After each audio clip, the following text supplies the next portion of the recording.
Hello and welcome to Fraggle Talk, the unofficial Fraggle Rock podcast brought to you by toughpicks.com. This is the podcast where we cover Fraggle Rock back to the rock, episode by episode, along with the talented producers, performers, writers, and builders who help put it together. I'm your host, silly creature Joe Hennis. Today, we are talking about episode 9, the Giggle Gaggle Games, in which the Fraggles host a series of exciting competitions while the Craggles just want to take a nap. I get it, same.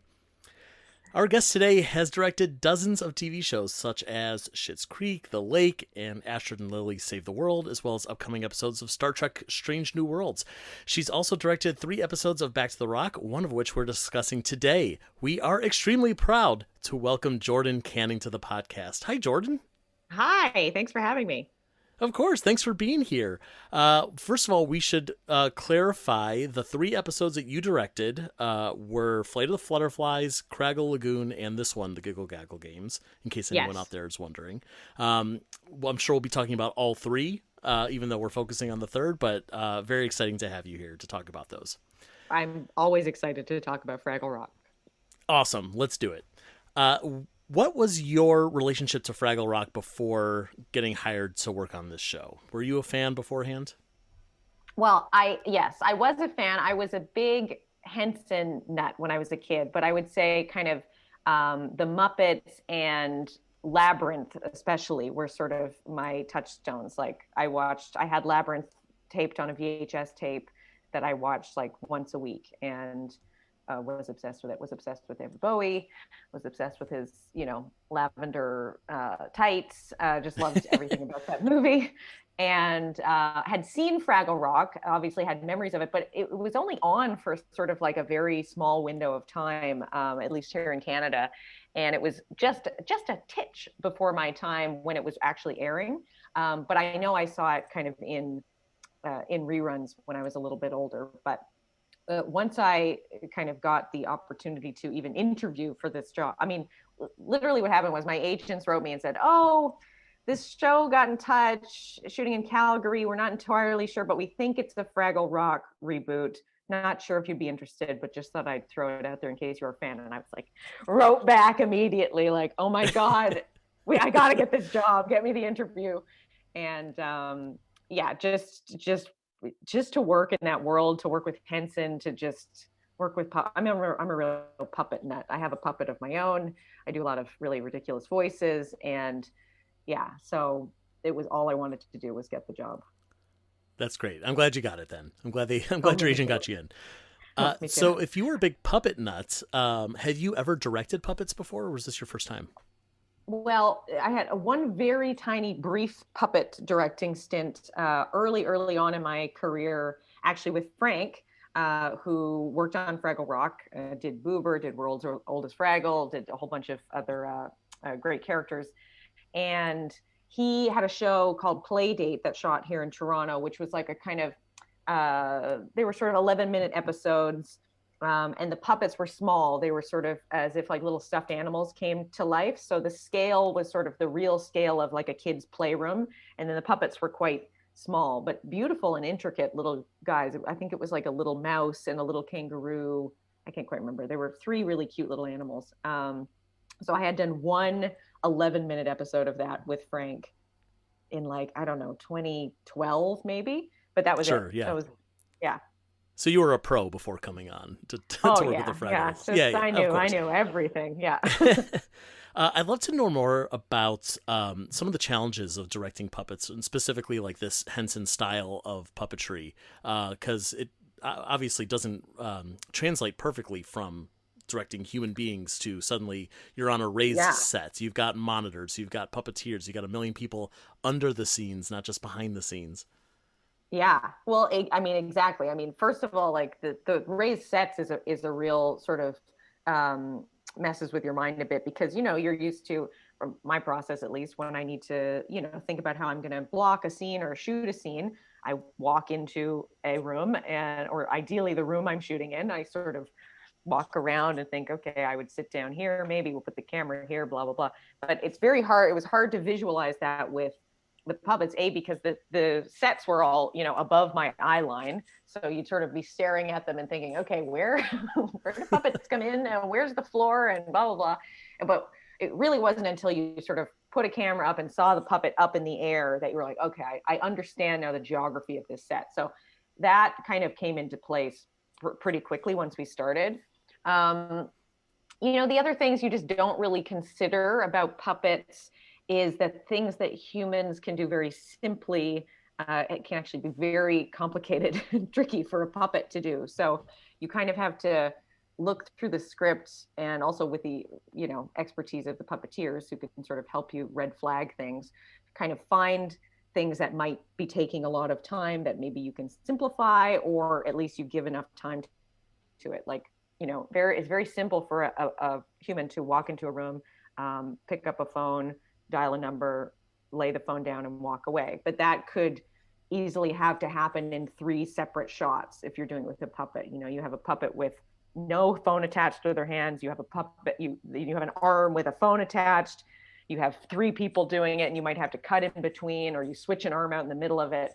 You just have to be kind of like a bit more cunning about how you cover certain things. But the puppeteers were all incredible at finding, tricks to do those things, and if there was something that was like, okay, would be great, but it's going to take 5 hours to do, we'd say, okay, maybe we won't do that. Let's come up with, another idea that's going to be equally as cool, but maybe not quite as complicated, and take up half of our day. And they're always so willing to try new things and find like a new way to do something, or like show a puppet doing something it's never done before. So it was really exciting and creative to sort of throw ideas out there and be like, can a puppet do this? And they'd be like, maybe, give me a second. And then they go figure it out in the corner and come back and they're like, what do you think? So it was always a really, really creative and fun collaborative process working with the puppeteers. So yeah, and then the hardest thing sometimes was just like hiding their heads.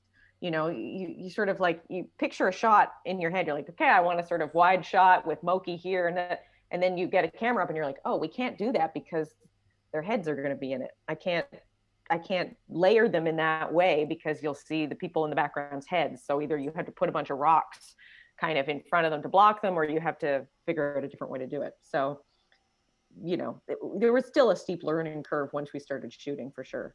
For sure. Yeah. And I'm sure also, you're coming into the show, about halfway through the season, and actually a little bit past halfway through the season. And the puppeteers already know all the tricks. They know we've had to deal with these things a million times before, or even just, before the show even began. Like, they've been working with puppets for, decades at this point. Forever. So, yeah. Right.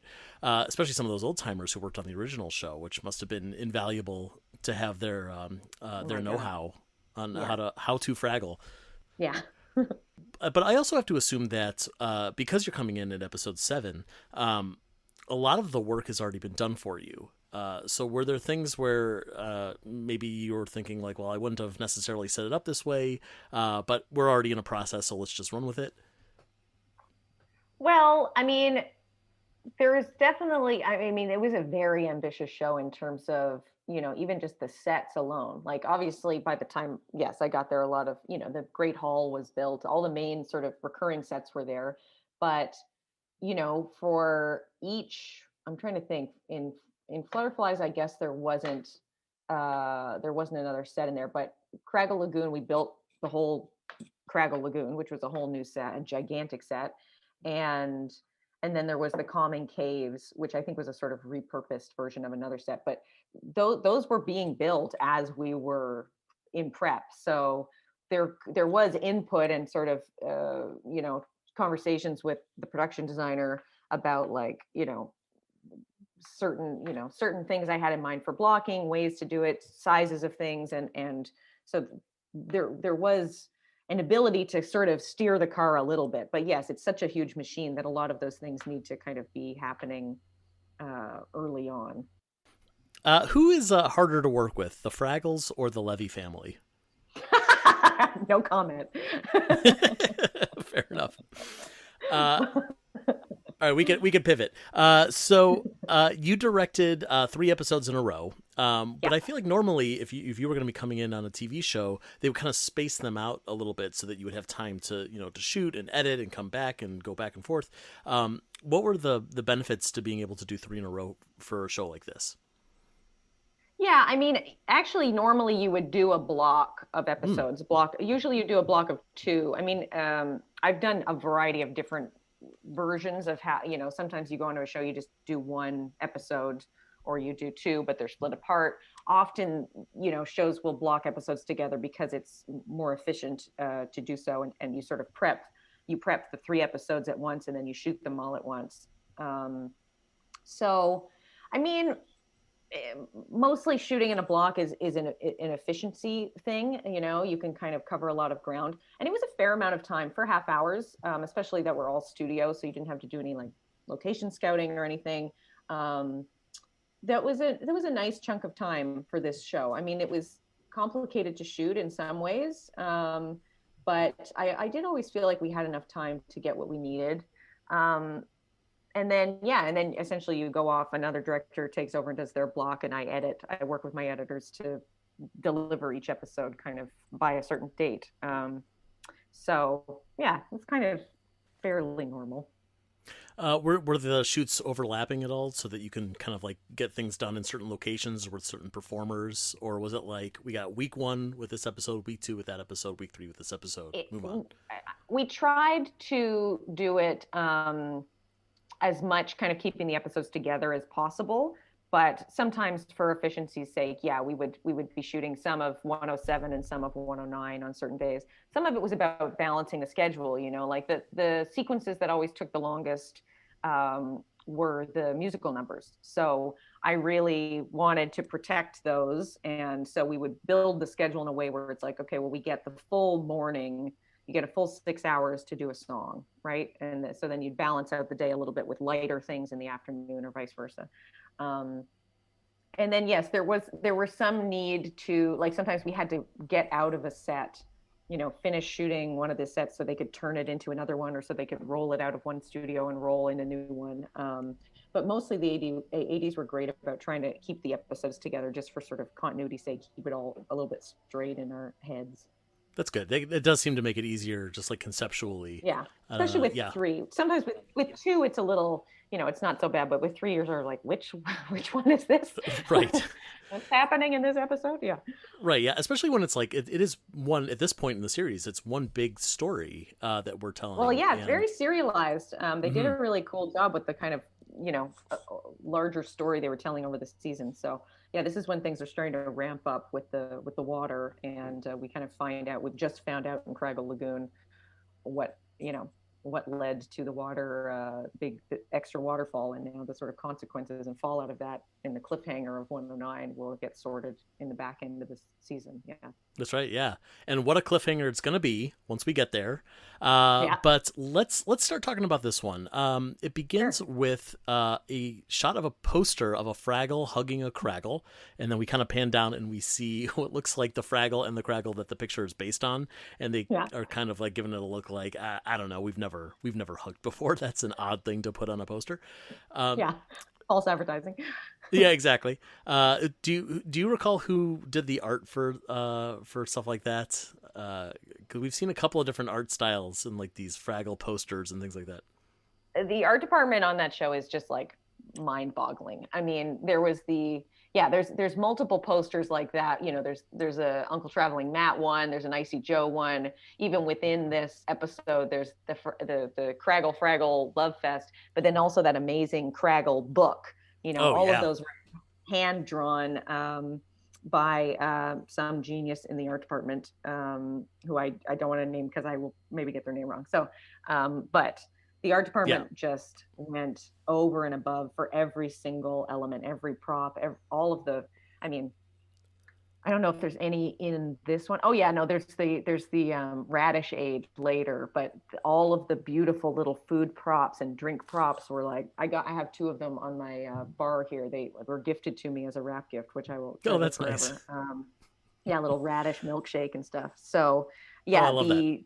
all the posters and stuff were art department. I think they were sort of that was scripted. I think that was scripted in the thing, but then we came up with the idea of like starting on the, I wanted to start on the poster, and then we were like, oh, these are actually two, a Craggle and a Fraggle they based it on. So let's have them in there sort of giving them a look. And then they come back later in the first song as well. We sort of force them together. Right. Yeah. Sort of, a nice little on theme there. With like, D, E, F plot. Yeah. Right. We see now that all the Craggles are in Fraggle Rock, sort of as refugees. We see what the Fraggle Five are doing with each of them. Moki's meditating with one of them. Red announces to the Craggles she's going to do a one-handed upsy-doozy gravity bluesy with her eyes closed, and they really could not care less. Wembley, of course, can't decide what he wants to do with them, and Boober is showing them his fresh laundry, and one of the Craggles blows their nose into his laundry, which seems rude, by the way. Like, I think it's actually a sign of Craggle affection. It's just a different... I'm sure you're right, but it also sounds super gross. Sorry, Craggles. Wet blowing of nose sound. Yeah, right. Yeah. And Gobo is showing them the doozer constructions and explaining to them, we eat them so the doozers can continue to build, and we all live in harmony, and then they all take a bite, and it's disgusting. So definitely seeing the Fraggles not understand the Craggles. It's going to be the thing that takes us through this whole episode. But the thing that I was having trouble wrapping my brain around in this first act is just that the Craggles don't seem to be making much of an effort to like meet the Fraggles halfway. It's just like, you don't get us, we don't get you. We just want to get the heck out of here. I think at this point when we meet them, the Craggles are truly exhausted. Like, yes, that's a good point. Yeah, we'll learn later sort of why, but at this point they are, barely able to keep their eyes open, and they're trying to be very polite house guests. And I think, they're going along with it, but they're just, there's a sort of, miscommunicate, missed or cross wires going on, I think, between them. And the more Moki forces it, the kind of more exhausted the Craggles get. So, I don't know, they're sleepy. They are sleepy, and I get it. Yeah. You get a little upset when you're sleepy. You're just like, I just want to be left alone. Yeah, we've all been there. Please. Yeah. As you said, Moki has taken it upon herself to be the mediator. She calls herself a natural connector.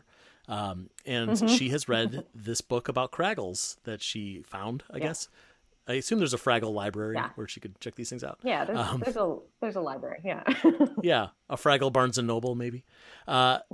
So she's read this thing back to front, upside down, on the side. She knows everything there is to know about the Craggles. And like you said, this is a really cool looking prop that, handmade, hand-drawn Craggle book. And we've talked before on this podcast about how there really should be, these actual Fraggle books available for us normal people to buy in stores. I would buy a little book all about who the Craggles are. Yeah. Beautiful little coffee table book. I mean, the fun thing with Fraggle stuff is that there's no written language, right? It's all picture based, symbol based sort of expression. So you'd have to sort of intuit what the pictures all mean. But this is actually a good example of one of the things I was saying about things that are in the script where you're like, when you get to it, you're like, oh, actually this is harder than you think, which is like in the script, it says Moki pulls out a book about the Fraggles. But for Moki to pull up the book is actually like quite complicated because she's in the middle of talking about, she's sort of, it says Moki pulls it up, she turns to a page, they look at it. To do that with Moki holding it, it would be like a whole bunch of weird cuts. So then we were like, well, let's get the ink spot to do it. I mean, I love the ink spots. The ink spots are sort of like the go-to helpers when you're like, oh God, how are we gonna do this? Just like get an ink spot, throw an ink spot in there. So then we of course leaned into it. The ink spot pops out, just, ready, opens it up, closes it, back down. I love that. They're so utilitarian. Oh, I love them. We got them into everything. Yeah. Dress them up, put them in songs. They're so funny. Yeah. And the great thing about it is it's not just that like, oh, we can use the ink spots for this device, but it actually makes the scene more fun. It's like adding a joke in by accident. Yeah, it's always an ink spot makes everything innately more funny because they're such weird That's little true. dudes and they're so cute. And they're one of my favorite. I would just like when they let me, I just put an ink spot on and would just be sort of walking around puppeteering with the ink spot because they're a perfect size puppet to be fooling around with when you're not a true puppeteer. Yeah. Oh, what a dream! I'd love to be an Oh, ink spot someday. oh my God, yes. Yeah. So this is the point in which we get our first song. The song is "Same Light," which is kind of like a musical theater style song. You know, we've got so many different genres throughout the series, but this one really does feel like like a high school performance of some famous Yeah. Broadway musical. um, and Moki ends up leading like a gospel style chorus of Fraggles and Craggles. Like you Yeah. said, she's bringing the Fraggle and the Craggle from the poster together. Into a forced arranged marriage. Yeah, right, exactly. We also get an appearance by the Grizzard, which Yep. is an old puppet from, at least the style is from the old Fraggle Rock TV show, the That's the original. real original one. Yeah. Is it really? Yeah. I love hearing that kind of stuff, that they've just Yeah. refurbed all these fantastic puppets. Yeah, all of the backup puppets are the original ones. There was a whole sort of shelf of all these, all the cave creatures, the sort of weird backup cave creatures. They're all the original puppets. They're in incredible shape. That must have been so much fun for you to say, like, oh, let's take that interesting one and toss it in the background. I can't tell you how I wanted Mudwell the Mud Bunny. I was trying so hard to find a reason to bring him in. I was going to sort of maybe have him in Craggle Lagoon, like singing backup, but he's just such a significant character and puppet that I was like, he can't just be a weird. He's going to have his own. I'm sure he'll have his own day in the sun. But it was the real Mudwell puppet. I put him on. He was amazing. He's a big That's cool. puppet. Yeah. And the Grizzard is second best thing, because when And Mudwell Grizzard is great. dies, Yeah. it becomes, Well, exactly. It is yeah. him. Yeah. Yeah. Right. Yeah, it becomes the lizard that we're now calling the Grizzard from the Yeah. episode Gone But Not Forgotten. Beautiful. Just a nice episode. little bit of continuity. All Yeah. these creatures are still there. They're still in the rock. Yeah. I love it. They've been taken such good care of, Yeah. And also my favorite moments of the song is probably when the song ends and Moki's like out of breath. I know, that was so funny. Donna did that once, just sort of like in rehearsal, and I was like, "Oh my God, Donna, you have to do that. Like keep that like crazed panting." She's just trying. Moki's just trying so hard. Your heart goes out to her because she has the best of intentions throughout this, and as some people, she's TTH. She's trying too hard. Yeah, for real. And also, like any, Henson, Muppet, Sesame, like any of those big songs that they do, like they're never tired afterward. This is just what they do. It's like part of their blood. And to see like Moki just put everything that she had into this song, and like at the end, again, at the end of like a Broadway performance, and you're like, everyone's just like, we just did all the big choreography, gave it all we got, like let's like wait, like give a wait for the applause to die down, take that as an opportunity to kind of catch our breath a little bit. Yeah. I love it. Yeah, that the big choir, this sort of show choir moment was amazing to do. I always had that image. Like that's how I always wanted that to go. And then when we finally got to it and I saw sort of the process of doing that sort of three-layered choral, everybody together, it's actually very hard to do because if you can picture it, you have to squish all the puppets together so much enough to hide everybody between them. So you can't have any gaps. We managed to you sort of set them all up and you put the camera up and you be like, okay, I can see your head. Can you squish together or can you put your head there? And then sometimes we just like drape a piece of sort of colored fabric over their heads so they sort of blended in. But once we got it there and Johnny would be like left, right, back, calling out the shots. It was so fun and magical to watch all of them in that big colored, mass of puppets singing together. It was like a joy. Yeah. How many puppeteers do you think are in that scene? Every puppeteer we had was in the scene because some people had two on one arm. There were some people double fisting. Yeah. Right. Double fraggling. Yeah. Yeah. The interesting thing about this song too, Same Light, is it has a lot of really specific references to what's happening in the episode. The song is about Fraggles and Craggles and the Grizzard, and most of the songs on this show have more Universal meetings that you can kind of like take out of context. Although I have to assume that the song was probably pre-written, maybe even pre-recorded before you even got on board. Is that right? Well, some of the songs, I mean, they were certainly, by the time we were shooting, they were pre-recorded because we were singing to them. But some of the songs, while I was in prep, like they weren't fully out yet. Like when I first started, there were a couple of them. Well, because some of them are legacy songs. I could hear sort of the original version or a rough temp version. But sometimes you get to it in the script and it'd be like, Moki sings a song about Craggles and Fraggles being together. And you're like, okay. Right, whatever that'll be. Yeah. So yeah, those were sort of in process for sure, because they had to be, most of them were recorded with the real voices and sort of finished by the time we were actually shooting them, which was great. That's cool, yeah. Yeah. Next up, we have the return of Lyle Craggle. He's back. Performed, at least the voice performed by Ed Helms. Yeah.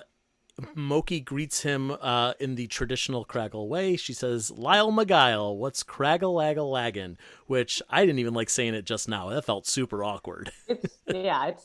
And she says it, and she's so serious when she does her thing. Like Donna came up with that, this like Craggle lagging. Oh, yeah. Something like lifting up her arms, crossing. Yeah. Something with the weird arm movement. And she came up, she's like, okay, this is what I'm thinking. And she did it. I was like, 1,000%. That's perfect. She committed to it. Yeah. She committed. And Moki, that's the thing about Moki. It's like she has an idea of how this is going to go, and she just cares so much. And she really, she has a bit of a, she has a blind spot for kind of what, how the Craggles are actually reacting to this. But in her mind, she's just nailing it. Ed Helms, I know, was not on set to record his lines, but did you get to work with him remotely to record his ADR? No, I wish. Oh, no, bummer. But I did. No, I know. I wish. He killed it. I love Lyle so much. No, but ahead of time, for any of the sort of guest roles, they did a sort of like rough recording session. So kind of, Ed went in and recorded all the lines, and then we sort of, roughly sort of picked the takes we liked, the sort of reads we liked, or if there was like a fun line he improvised, we'd be like, oh, let's make sure we get that. So then Johnny, who did Lyle, like listened to them a lot and sort of got the rhythm of his voice. So then he was sort of playing it as Ed Helms. And then later they would either use the ADR that Ed had pre-recorded before, or I guess he probably had one more session once it was all cut together to really finesse the audio. Yeah, I assume. But no, I didn't get to work with them. Someday. Yeah, someday. It'll happen. Yeah. The Craggles are asking for an update on the water situation. Then they are told that the wise council of Fraggles is working on it, and we get a glimpse of what I guess is the Fraggle Illuminati. It's the world's oldest Fraggle, Henchy, the storyteller, Large Marvin, and Icy Joe. And they have come to a big decision. They're going to have a snack now and lunch later. I love it. I think that's hysterical that weird group is together and they're supposed to be the experts and they're completely ineffective. I loved shooting those scenes. I think that's such a fun runner you could keep going back to any time in an episode, is just letting them all riff together. And sometimes there was one, I can't remember what it was, but Donna as storyteller riffed something about Large Marvin's neck meat, and it was so funny. It didn't make the cut, but just all those, and I say this with most those idiots, those Fraggle idiots together at one table, just like, is a hilarious ensemble moment. Yeah, it really is. It's probably also could be a metaphor for what's happening in our yes, bureaucracy these days. Our government. Yeah. Yeah, exactly. Yeah, who's in charge? I'll let the listeners unpack that one. We interrupt this podcast for a special postcard from our Uncle Traveling, John Tartaglia, and a Fraggle Fast Fact. Today's Fraggle Fast Fact is, everybody loves Barry Blueberry. Who is Barry Blueberry? Barry Blueberry is a character that appears in episode 109 of Fraggle Rock Back to the Rock. I had so much fun playing him. He's this game show host that the Fraggles call on for when they have Olympic Games, basically. He's very much modeled on those wonderful one-shot characters from the original series that would be on for one or two episodes.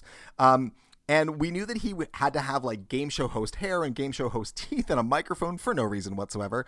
And I didn't intend to play him, but during the table reads inside the writer's room, as we were writing the scripts, we would read the episodes out loud. I ended up reading him, and the writers loved what I did so much that everyone's like, you have to play Barry Blueberry. So I loved playing him, getting the cast to laugh, getting the crew to laugh. He could get away with anything. And even poor Moki, when she's going through this severe emotional crisis, Barry is right there to still keep the games going and still announce it'd be so horrible. But of course, we learn at the end of the episode he's hanging from the cliff that he's actually very much scared of heights. So even though he's very obnoxious and has a lot of bravado, he has a fear. But I loved him. He was a lot of fun to do, and we hope you enjoy this Fraggle Fast Fact. Back to the podcast.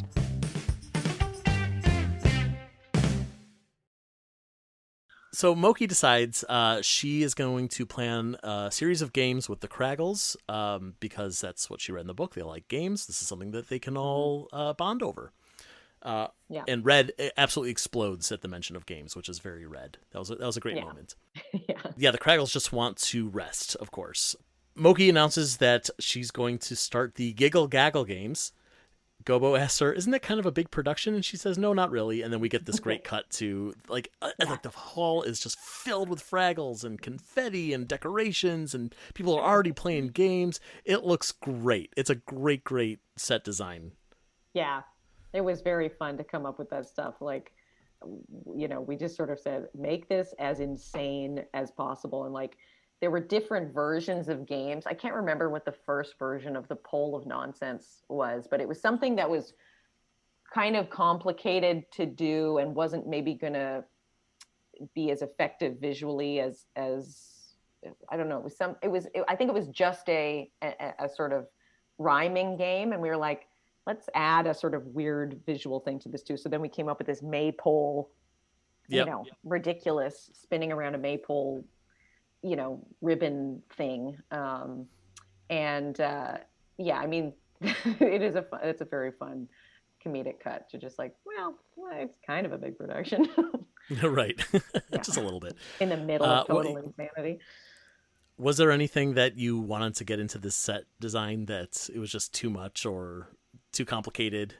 Or was this exactly what you had envisioned beforehand? It's pretty close. Like there were things, so the maypole got added in, which I loved, and we added in the we're skipping ahead slightly, but when they do the slip and slide, like the Judge Ink Spots holding up the radish I love that moment. Thank you. Yeah, that was the best. Yeah, I did make a note of that. Yeah, the ink spot. They're holding up. Let's see, it's a radish, a carrot, and an onion. Yeah, I don't know which one is best, but I agree. Probably the radish, but yeah. No, I just, in the confetti, it was pretty fun. Like that was one of the, I mean, you're talking about sort of scheduling with that one and with the, and with 107, when the troubadours are there, that was something that we had to kind of purposely schedule separately because there was such a big changeover in the Great Hall, both in terms of like the layout of it and also all the decorations. So, we tried to finish all of 107, then we would go off and shoot a bunch of stuff in between and come back, and it would be in Giggle Gaggle mode. Right. Yeah.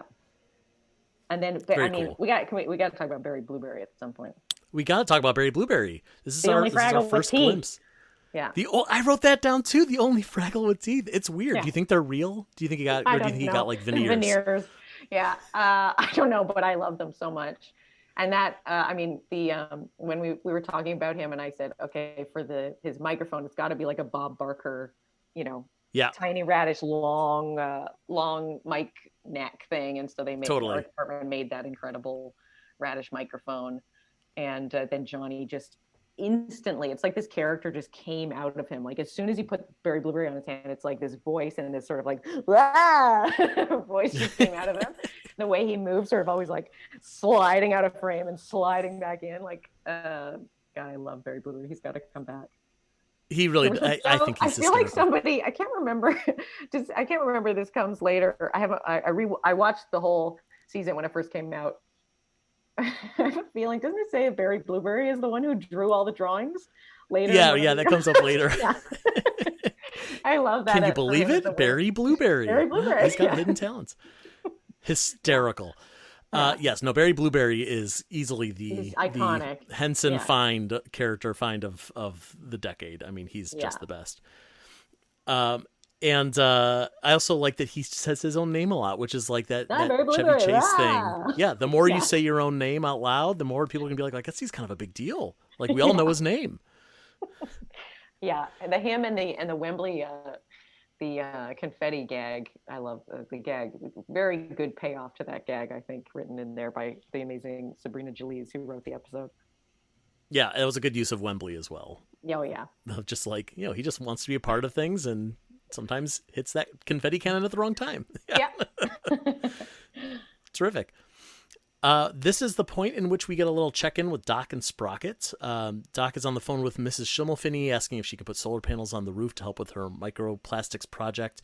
Now, this segment, I believe, was filmed way before you got on board. Is that right? Yeah, all of the Doc and Sprocket stuff was filmed block shot ahead of time. It's the first stuff that they shot before they even started shooting the Fraggle Rock, puppet stuff.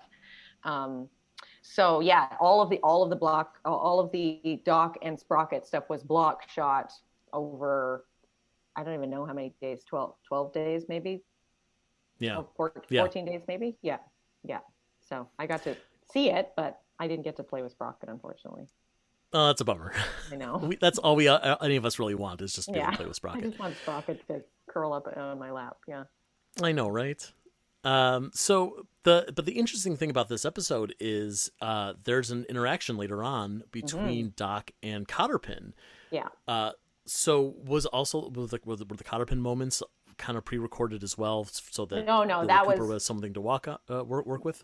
No, I shot the Doozer stuff, but so JJ Johnson, who was the first director on, he did all of the Doc and Sprocket stuff. So we talked about kind of how I wanted to shoot it, and so I gave him like a shot list, and in particular those he shot in a way so that we could do a split screen, because we knew that was always going to kind of be the way we'd shoot the other side of it with the Doozers. So that was smart. Yeah, and then just somebody would have read the lines with her. Our amazing script supervisor probably read with Lily off screen. Sure, yeah. Well, we can cut ahead on that storyline. We don't need to come back to it, but Cotterpin and Doc bond over this idea that they both want to make a big difference in the world, and everyone seems to be standing in their way. But if everyone else is going to be so relentless in standing in their way, then Doc and Cotterpin should also be relentless in not giving up on their dreams. Yeah. And the hard work that they're dedicating themselves to, which I think is actually a really nice moral there. I love it. I love what they've done with Doc in this new reboot, and I love Cotterpin having such a sort of large role, and just this great moment of sort of like two girls bonding over like, we're gonna get it done. I love it. And I love how Lily goes, you go, sister. I can't remember what she says. She says, I'm like, you go, sister. And I'm like, I love it. I like it. Two girls bonding. Yeah. That's right. Helping each other out. That's how it should be. Yeah. As you said, back at the Giggle Gaggle Games, there's a series of different games that we get to see. There's the Pole of Nonsense that we've mentioned, the Great Radish Run, where everyone's running with radishes balanced on their noses, which is something that I believe was taken straight from the first episode of the original series, Fraggle balancing a radish on their nose, which is really just kind of glued to their nose. And God, what are the names of those slippery leaves? They're I don't know about the leaves, but they usually are sliding on greaseberries. Greaseberry, exactly. Greaseberry. Didn't say it in the episode, but I assumed they were greaseberry leaves. Yeah. So those were both those sort of things were inspired by or drawn from canon of the original. Yeah. And then we kind of turned it into this sort of montage of increasingly insane games where the Craggles are just trying but failing to participate with enthusiasm. It was very fun to like, so these, you'll probably notice, it's a Moki forward episode, obviously. And, all of the other Fraggles are around, we got Boober selling Radishade and Wembley's pulling the thing, and, Gobo's kind of in the crowd or watching and sort of scratching his head over how badly this is going. But there wasn't necessarily anything specific for Red to be doing. And so early on, I was like, I think Red is just playing all the games. Like obviously she would just be kind of number one front of the line of every game. And Karen, who plays Red, who's a genius, was like, yes, I'm in. And then just threw herself into it, you know, because that's what Red would be doing. You know, she'd be playing the games. She would, not only that, but I feel like she would be like competing hard. Oh yeah, like she was no mercy. Probably winning. She wants to win. Yeah. She's like exactly. happy the Craggles are failing. She's like, great, get out of my way. Yeah, she's the one who the ink spots gave her the radish card. Yes, definitely. Right. The Craggles are hating this. They're exhausted. They're angry. They're tired. They're cranky, and they're just they just want some peace and quiet. I get it. You know, sometimes you're at a party and you're just like, oh God, these people are nice, but I gotta go home. Right. Yeah. Boober tells Moki this, and Moki says, well, they just haven't found the right game yet. And she says, gosh. And Boober has never heard her say gosh before. She must be really upset. That's the great thing about Moki. She's usually so zen that when she does have a moment of like an outburst or like big like emotion, a human moment. like it really, it's meaningful. Right. Yeah. The stink eye she gives them is one of my favorite things. That was again something that Donna sort of improvised in the rehearsal, and I was like, oh my God, the stink eye when she's sort of dancing and then turns around and gives them the look, and they're like, that was so funny. I think originally in my director's cut we had like a real sort of music sting on that moment too, like a fing, but I can't remember if it's really there in the sound mix in the final one. But I thought that was so hilarious. It killed me every time. If it's not there, you can already hear it in your head. You know, like that's how strong that stink eye was. Yeah. Moki, the Craggles run off, and Moki is now consoling herself by standing on her hands and crying. Gobo thinks a traveling mat postcard will help, and here we get our shot of traveling mats. He's at a dog park, learning how to communicate with dogs thanks to the Orb of Understanding, which is a tennis ball. And again, you weren't at all involved with these, right? I wish they'd flown me to LA so I could have shot this in the sunshine in the middle of winter, but no. All the traveling mat stuff, they were sort of second unit things. Some were shot in LA, some were shot in Alberta. But they were sort of picked up as they could be gotten. Were they like for this one in particular, for example, was it done already by the time you were filming your episode, or was it much later? None of them were. Maybe one of them was done. I think not even when I was filming. Like even when we were editing, I think for one or two of them, they were still like, we just had a blank spot in the edit where it would be like, now we go to traveling mat, but they were shot way down the road. Yeah. Sure. Yeah. Do you know who directed them? I don't. I think there were different people, because I know I was going to, if I'd been able to stay an extra few days, I was going to do the traveling mat of the previous episode ones. Oh, so they okay. were Interesting. Like I think Paul Fox, who did the block before me, he shot one of the ones that was either in his episode or in JJ's episode. So they were sort of kind of using some of the directors who were there to shoot some of them. But then the ones in LA, I'm not actually sure. I'm sure. I think Alex, the showrunner, was there for one of the showrunners was there for some of them. I don't know. Is my answer. That's all right. We don't need to know. We're not interviewing those people who are right. We don't care. So Moki's realizing after this brilliant, insightful postcard that she's never actually asked the Craggles what they want. So the Fraggles all head to Calming Cave to find the Fraggles and the Craggles. The Craggles are there and they are dead asleep. Yeah. Turns out that Craggles sleep for most of the day, and that's why they all have those droopy eyelids. They're nocturnal, yeah. They're nocturnal, but not just nocturnal. Like, because I feel like we could have seen more of like, oh well, they're asleep during the day, they're awake at night. Yeah. But it really does seem like no, they're asleep for like 20 hours a day. They love You're to lucky sleep. to get them Yeah. for lunch. Exactly. Yeah.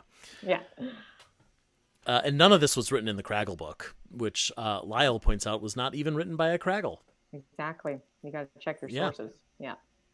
Check your sources. That is the moral of this story. Yeah. And sometimes go straight to the source. You know, you can just talk to check people. Your sources. Yeah. Yeah. Turns out that the Craggles live and play on a different plane that they access via a dream state, which is trippy for a kid's show. But I'm here for it. And because we get to see it, it obviously makes a lot of sense. Yeah. We get to see the Fraggles dream sharing with Lyle to see what it's like with the Craggles work and play in their dreams. This is something that was introduced in the original series episode Boober's Dream, which was also the episode that introduced the character Sidebottom, for those who are wondering. I love Sidebottom so much. We gotta get Sidebottom on this show, right? Oh, you gotta get Sidebottom. Yeah. Well, you can, if you're familiar with that episode, I very much drew from that in terms of how we shot, them kind of falling asleep, going into the dream world, all of them laying down on their backs with their heads together in this sort of flower-like, layout, or, and of course we could do it really cool because we had a crane and we added like a spin and pushed in on it and stuff. So yeah, that was, and it's the song too, is a rewrite of the original. I love that song. So yeah, that was an intentional inspired by moment in the episode. Yeah, definitely. I actually watched while I was watching the episode, I paused it, went back to the original to watch how it was filmed for the song "Dream a Dream and See." Like you said, it's that same overhead shot, which is a beautiful shot, by the way, that you get to see this like flower. It's so nice to see them in full body without, when you see them in full body upright, walking or whatever, you have to have them in blue screen. You have to have the puppeteer in blue screen. It's quite a complicated thing, but just to be able to lay them out and the puppeteers were all crammed under that rock, puppeteering their mouths and sort of like having them sort of breathe just a little bit, their sort of chest going up and down. But it's just nice to see their full bodies, I agree. Yeah. It makes it more real. Yeah. And it must have been really convenient that Moki is the star of this episode, because she's the only one with working eyelids. We actually get to see her eyes close. Dude, it's something I think when I was like thinking about it, I didn't think that hard about it, but yes, it worked out great that she could actually. Yes, very lucky. Yeah. Yes, and like we love to see eyelids on characters who don't normally have them. Obviously. Moki, the way that Moki's eyelids play crack me up so much. Yeah. Yeah, well, and also she's so talented at manipulating those eyelids. It blows my mind. Yeah. For all different kinds of emotions. Yeah. Yeah. We get a peek into what it's like inside of the dreamscape. And, well, first of all, continuing the conversation about the song, the original song is very much like a lullaby. It's it's a very sweet song. This one starts that way and then very quickly picks up, and it becomes... Yeah, it kicks into kind of like a surfer kind of like... Yeah. Yeah, like a bass line, and then everybody's just jamming in a weird psychedelic dream world. They're jamming, they're dancing, they're swinging on vines. All the Craggles have lost their eyelids. They're all wide awake. They're all now wearing colorful, kind of fun alt versions of their wardrobe too. They had this sort of spooky monotone look, and then they had the very fun, like wild, dream looks. Yes, and going back to what we were talking about at the top of this episode, Boober blows his nose on a Craggle's sweater, which could be read as he's giving them back their greeting or their gift, whatever their tradition was. Or if you're like me, who thought this was really rude, this was Boober's revenge of like, oh, you're going to mess up my stuff. I'm going to mess up your stuff now that we're on your turf. Sure. Yeah. I mean, you can read it however you want. Or not. I don't think Boober would do that. He's a nice guy. Yeah. I was just going to say, this was a really crazy song to shoot because we shot it all blue screen. And sort of, I had like loose ideas and images of like what I wanted to see, but this was something that was a very like cart before the horse sort of situation where we were like, okay, well, I kind of think they're going to be like bouncing and swimming and swinging on vines. And then I had this idea of them all laying, sort of mimicking the top down circle thing, them all laying on the petals of a flower with Lyle in the middle singing up to the camera. So we shot them in we shot everybody in that kind of, position so we could layer that in. And then we also shot, they're not used that much. Lyle's is the only one. We also shot a bunch of them, just their heads. Like, so we were going to do a sort of like Bohemian Rhapsody Queen kind of thing, like layering their sort of head. Whatever. We didn't end up doing that. But right. But essentially we just sort of did like a, blue screen hose down and be like, okay, Moki, you got 40 minutes.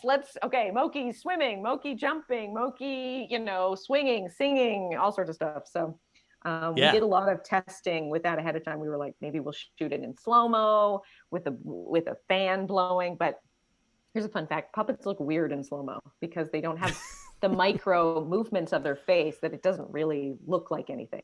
So interesting. We ditched that idea. I mean, I used slow-mo once when Wembley in 107, when Icy Joe's like going to hit Wembley, but that's funny because he's sort of screaming and moving a bit. Right. But when they're just singing, you don't really get the same effect as like a human in slow motion.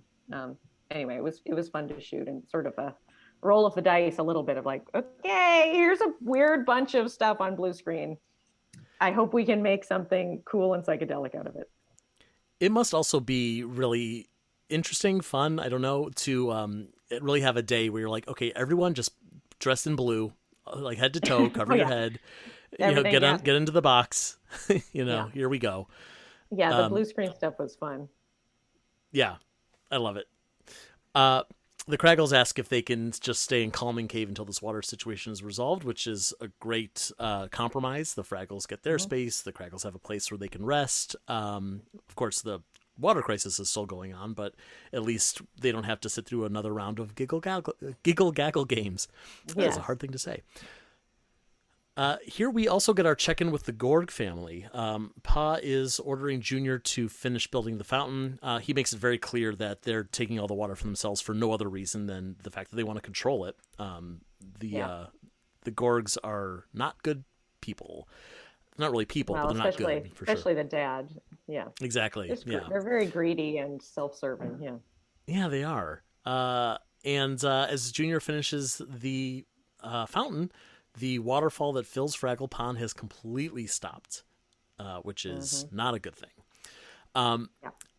Did you get to film this bit of the with the Gorgs, or was that like another shoot for another day? No, the Gorgs.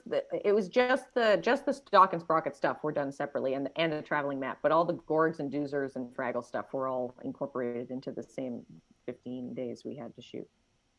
Cool. I feel like it must be a blast to get to like be there with like the Gorg's castle and like the folks in the costumes. The Gorg's garden and castle is an amazing set. Like, it's gigantic. The garden has like working, you can actually have water flowing through it. Everything is just oversized and amazing.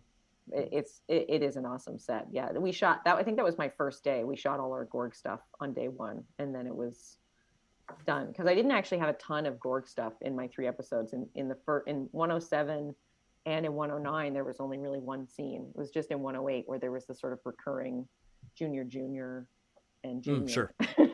Right. A lot of juniors. Yeah. In back in Fraggle Rock, Barry Blueberry is back, and he is literally hanging from the edge of a cliff. Yeah. He says, "I'll tell you one thing, this can't be good. You're looking at a real cliffhanger, folks. I'm Barry Blueberry." Classic. He had to get one more in there. Yeah. Zinger. Yep. I don't know how he got up there, though.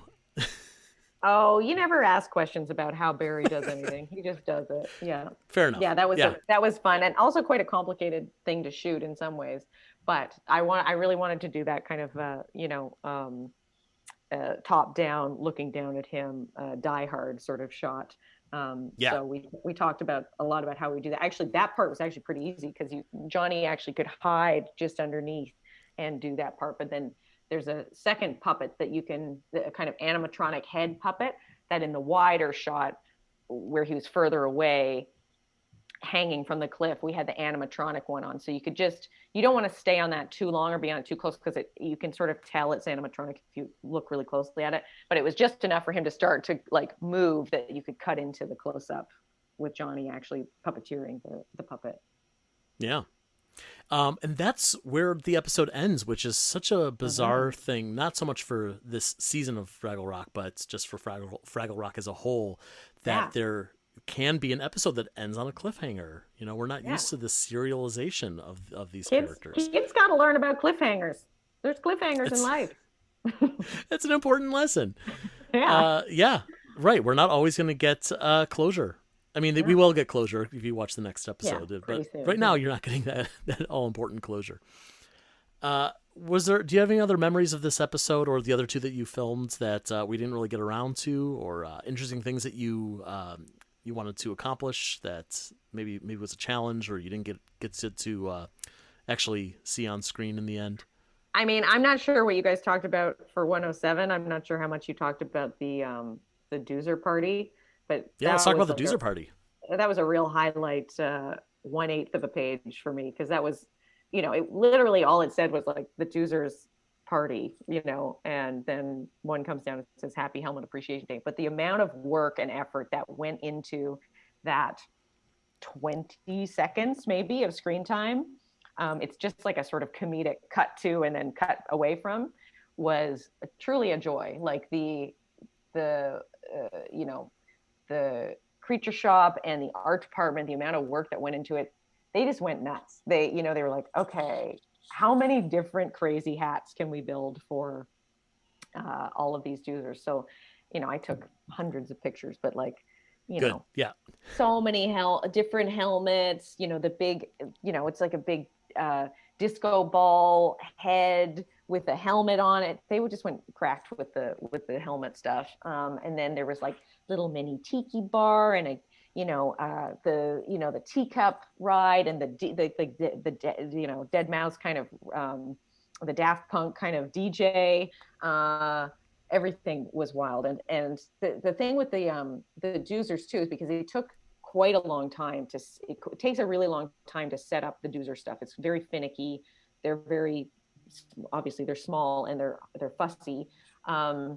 So we kind of found by the time I was shooting, they had learned that the best way to do it was to sort of like, they would be setting up the Doozer stuff while we're off on another stage shooting stuff. And then we would kind of come in and be like, okay, just change it, and you'd ping pong back and forth so that, by the time they were ready, we could just come over, shoot the shot and then move on. But I mean, it took pretty much a full day to get sort of, there was the big wide shot where, the Liberace Doozer comes in at the end.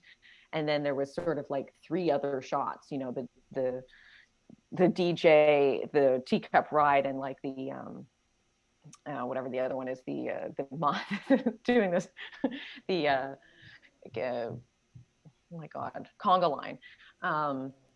But every time I would come over there, I was just like overjoyed to see the insanity that was going on. Like all these little Doozers with insane hats on, like dancing and, buying a cocktail and oh my God. Anyway, I thought that's hysterical. And obviously a lot of work. Stuff. So much work. Yeah, which is appropriate for Doozers. Yeah. Yeah, like a one-off joke. Yes, exactly. The Doozers don't mess around. They're going to party. Right. They're going to party as hard as they can for one night only. So that was my favorite Doozer thing to do. I loved 107. I think 107, we shot a lot of it first, and so I really have a real soft spot for it. And I love the script, and I loved the music. Especially when the first one. Where we did the Fraggles dance line, like the sort of Soul Train dance line. Oh God, yeah, that's the best. That's one of the best scenes in the series. Yeah, I love it. It was so fun to do. Everybody was just like, "This is having the time of their lives," because we rehearsed it and then literally just set the camera up and set up the dance line, and everybody would just go do their turn and swoop down, and someone else would do it. And I loved seeing how everybody danced and. The storyteller slapping her ass and then sort of like popping her chest killed me. Every time Donna did it, I was like, this is the funniest thing I've ever seen in my life. That's incredible. This is one of those things where, I'm not a puppeteer. But when I see some of these puppets and how they move, it's like, I don't know how you got your arm to do that. Like that. I have no idea. There's only so many joints in there. They move so differently and uniquely. Like even just that Soul Train thing where you're like, they all have completely different dances. None of them are moving the same. They all magically just seem like unique living creatures. So that was so much fun. Anyway, yeah, I mean, I had literally the time of my life. It was the best job of my entire career. Oh, that's great. I'm so glad to hear that. Hope I get to go back. Yeah. Yes, us too. I mean, that's the whole thing also, is like, we're keeping our fingers crossed for season 2. Yeah. Obviously, like, I mean, you nailed these episodes, so it'd be great to see you coming Thank you. back to Fraggle Rock. I just want to go back. I want to live You're there. you're a part of the family now. So, I mean, I feel like if there's going to be more Fraggles, there's got to be more Jordan Canning as well. Thank you. I am basically a human Muppet. Well, Jordan, thank you so much for being here. This was a blast. Thank you for all the Yeah. great work that you did on the show and helping to make Fraggle Rock Back to the Rock as fun and respectful to the original as possible. And hopefully, if there's a season 2, we'll do more of these episodes and we'll get to talk to you again. That would be a dream. Fantastic. Well, that brings us to the end of another episode of Fraggle Talk, but stay tuned as Tough Pig's own Beth Cook talks more about the themes of this episode in our Dive Deeper segment coming up right now.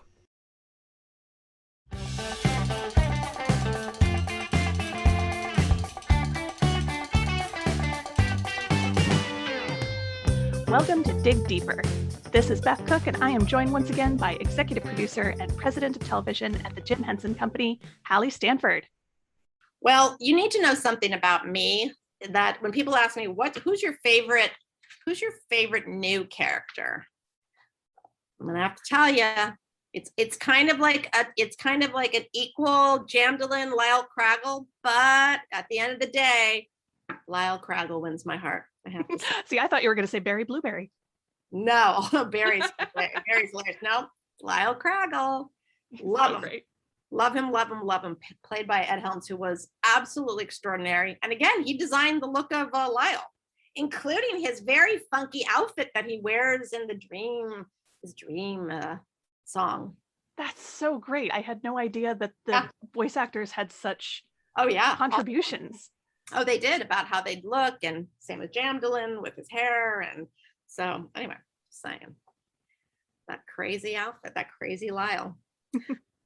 So I love this episode, and it's a lot about allyship, and there's a big refugee messaging going on throughout it, on how to welcome a culture, how to support refugees, what they need, and we did a lot of research. I know the writers' room definitely talked with organizations about what would be most important to share, and I shared a story that when we had these exchange students come to visit us from Mexico City in high school, we thought we knew what they would want. Right? We were like, we're going to have a giant crazy picnic. And we had this giant crazy picnic where we did all these games, and it was literally insane. And they were so tired, first of all. Like, we did this on their first day. They must have been exhausted. They didn't speak English. It was just like such a disaster. And so I think the guys thought that was so funny, and they're like, we gotta do that. Like, somebody's gotta just think they know what they need. And it was, of course, Smokey, who thinks that she's very attuned with everyone. And that became the Giggle Gaggle Games. And I will tell you, heads up, that all of those exchange students ended up having a great time, because they actually told us what they really wanted to do. And I'll tell you what my exchange student really wanted to do. She wanted to see Empire Strikes Back. So I was like, okay, let's do it. So anyway, it was just all about like learning about who they are, what's important to their culture, what they need. And you can see that in this particular episode, that it takes all of them. Well, maybe not all of them, like I think some of them see what's going on. Like, they're like, I don't think this is going well. But it takes Lyle to advocate for them and to teach them what they really need, which is sleep. I love that connection in Traveling Matt segment where he goes to the dog park. Yes. And he so wants to connect with these creatures, but first he has to admit that he knows nothing about them and discovers the orb of understanding. It's so great. Isn't that hysterical? I love it. That was, and I think that, again, you know what? This is going to sound so crazy when I say it, but we actually, like, we all think we know. We were talking about how people project onto their animals and dogs, like, Oh, absolutely. they're humans.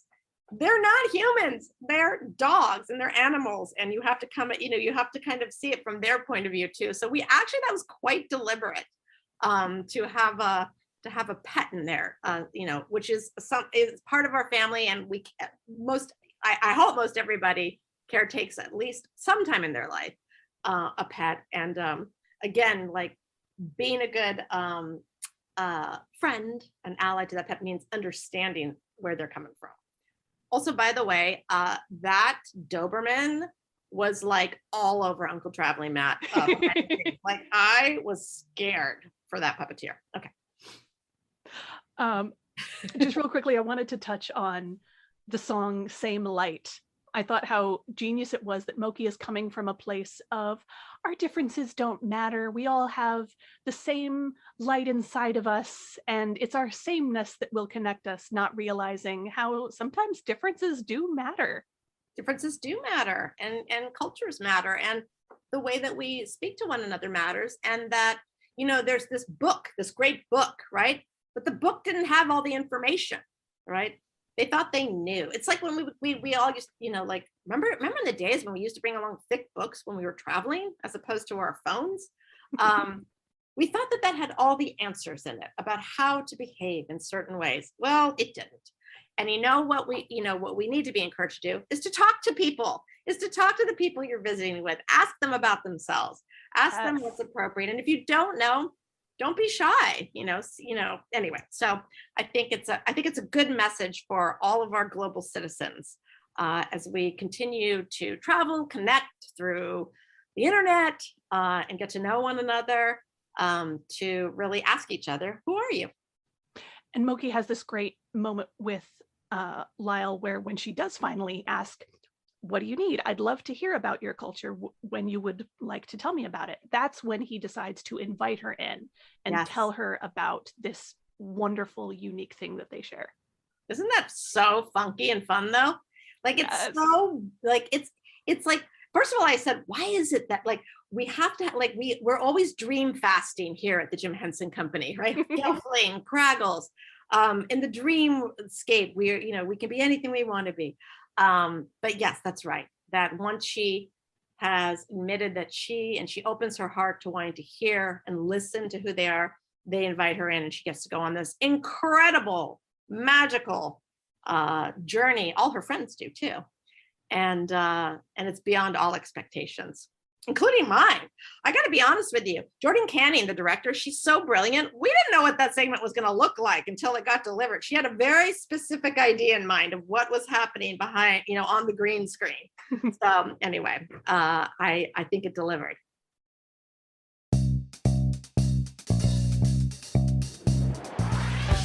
Fraggle Talk, the unofficial Fraggle Rock podcast, is brought to you by toughpigs.com. Produced, written, and hosted by Joe Hennis. Fraggle Fast Fact segment presented by special guest John Tartaglia. Dig Deeper segment hosted by Beth Cook with special guest Hallie Stanford. Fraggle Talk art by Dave Hulteen Jr. The Fraggle Rock mark and logo, characters, and elements are trademarks of the Jim Henson Company, all rights reserved. Fraggle Rock theme song, written by Philip Balsam and Dennis Lee, is used with permission. Special thanks to the Jim Henson Company, Apple TV Plus, and the entire Fraggle Rock Back to the Rock family. For more from Tough Pigs, please find us at Tough Pigs on Twitter, Facebook, Instagram, and Patreon. Thanks for listening, and we'll see you next time down at Fraggle Talk.